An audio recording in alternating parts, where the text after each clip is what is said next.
The United States is using the so-called long-arm jurisdiction as a weapon to stymie competition, says Frederic Perucci, a former executive of French company Alstom.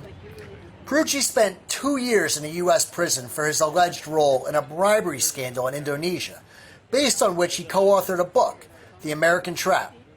The American trap is the following. After the end of the Cold War, you had the United States decided to use their intelligence agencies to focus on economic war. So they started in 1998, for instance, to make the Foreign Corrupt Practices Act extraterritorial.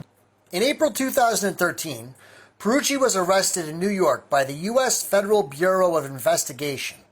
A year later, Alstom was asked to pay a huge fine of $772 million US dollars, which eventually led to the partial acquisition of the French company by General Electric, its arch rival.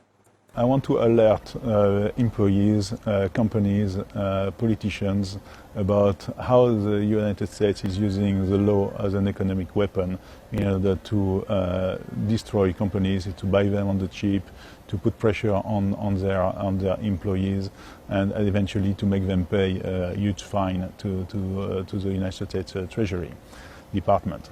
Perucci says the U.S. is applying a similar strategy on China's Huawei. Last month, the U.S. Commerce Department put Huawei and its affiliates on a blacklist that requires federal government approval for any sale and transfer of U.S. technologies to the telecom giant.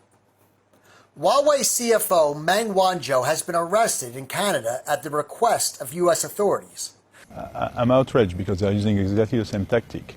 They cannot get the company, and in order to get the company to cooperate with them, they're put in jail or they indict somebody at high level. They use exactly the same technique with Huawei and Madame Meng. It's a cheap way to destabilize competition, and it's a cheap way to maybe regain technological advantage when they have lost it in certain fields. I feel very strong about that.